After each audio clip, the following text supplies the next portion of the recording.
If one is the loneliest number, PhD are the loneliest letters. Is the PhD the loneliest degree?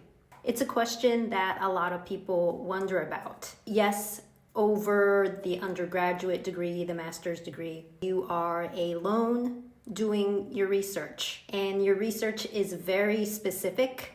You're most likely the only person who is doing this, because that's what a PhD is. You're trying to find new information about knowledge that doesn't yet exist until you came along. An undergraduate degree will have classes as well as masters, so you'll be interacting with people. But the daily life of a PhD student is very much alone. That's the norm. Some people may have questions about, I'm feeling pretty lonely doing my research all by myself.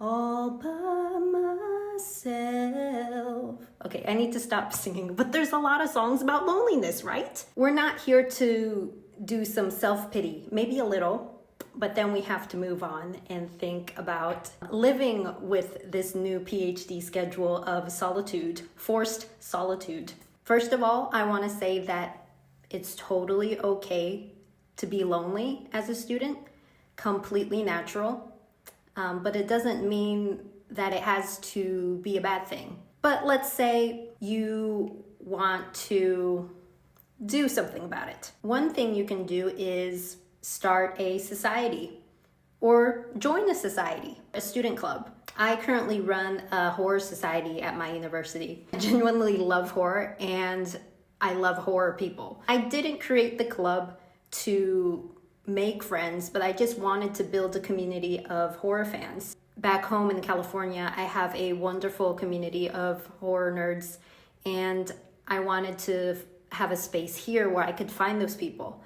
I have made some really good friends through the group. But if you don't want to run a society, because that's a whole another endeavor in itself, you can look on your university's webpage and they should have a list of organizations.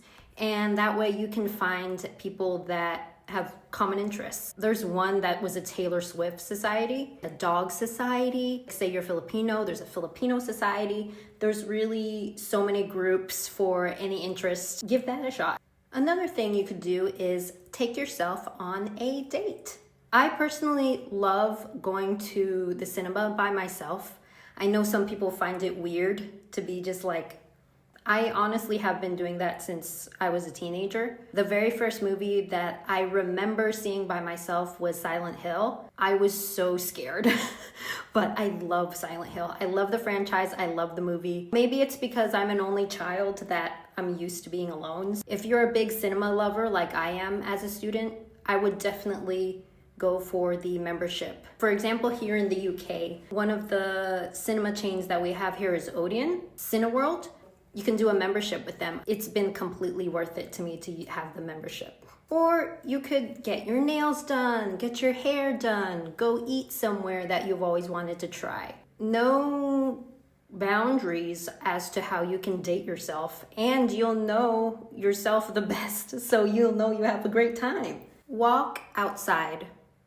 We all know that getting into nature is very good for your mind, for your body, for your spirit. Make sure you check the weather, if it's too hot, too cold, and just have a bit of a stroll. I would say it's good to not wear headphones and really just pay attention to the world around you, and you kind of like overhear weird conversations. You just have heightened senses to what's around you, and that can provide inspiration in itself. I personally like to do both. Like, I'll wear headphones if I want to listen to a podcast. Like right now I'm listening to the Rick Rubin book. I highly recommend that one for everybody to read. I'll put the info in the description. When I don't wear my headphones, I do notice some cool things. For example, one time I ran into these birds having a fight in the water, fighting with their little flippers. And I was like so amazed by that for like 10 minutes. So like right here, I'll show you.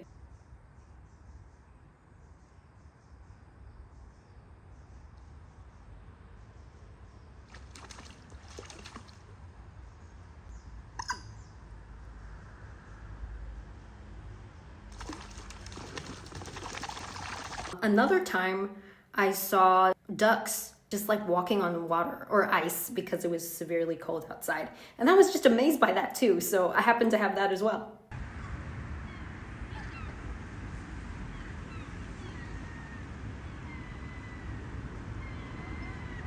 This is not going to be a video about interesting bird sightings, but I just wanted to show that. Basically, yes, nature. Keeping in touch with friends and family. This is especially for people who are abroad, like I am, currently in the UK, have family in the US. This one can be really tricky depending on the time difference, and also some people are not very good at long distance. And I don't mean that in a romantic sense. It can be like family. Everybody's different. Ideally, you'll have some people that are really good at like messaging with you, especially if you just open up. If you're having a lonely time and you're like, oh, I'm so homesick, just let your loved ones know. They'll most likely want to talk to you and want to hear how you're doing, like through the degree. Or sometimes it is the case that they're too busy or they're not good at maintaining a long distance friendship. And I have been experiencing some of that with different people and different family members. And I'm not gonna lie, you are going to be kind of bummed about it. You're gonna be like, oh, like, but we were so close when I was over there. But, you know, it's not something you can control, and it's not something about you.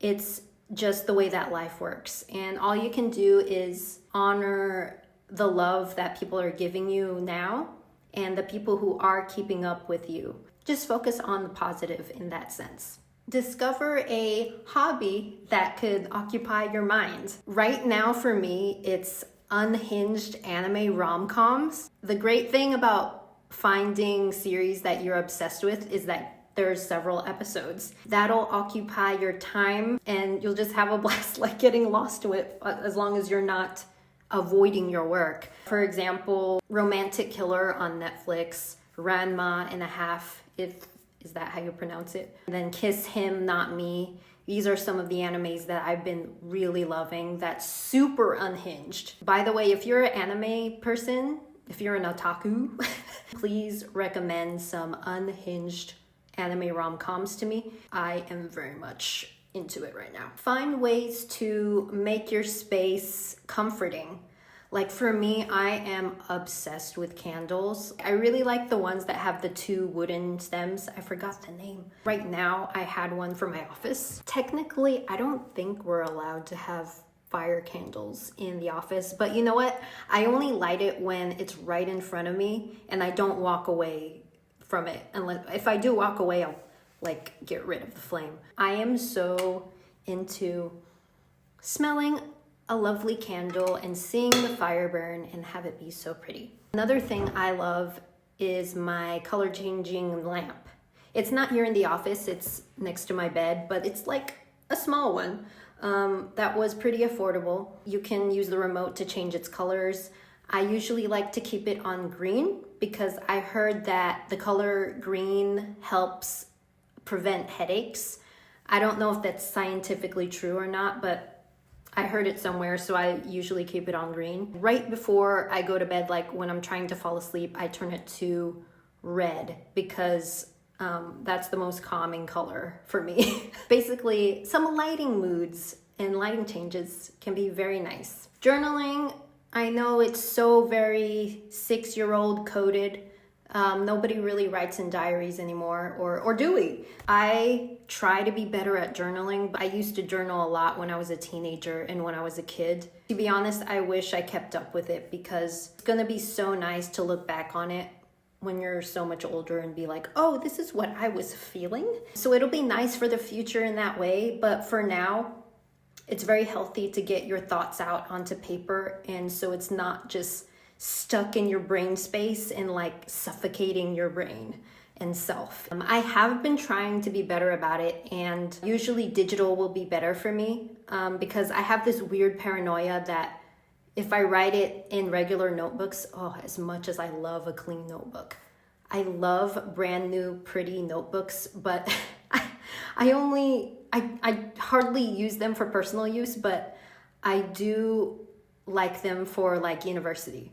But anyway, I'm getting away from the topic. Yeah, so I would usually get paranoid about writing personal thoughts into a hard copy journal when I was like a little kid, really early elementary age. There was one time I burned my diary, and because I felt like I don't want anyone to read it.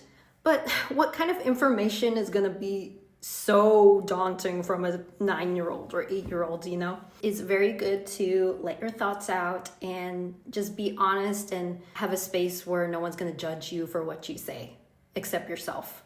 But don't do that. ASMR, I know, can be controversial for a lot of people because some people find it super cringe.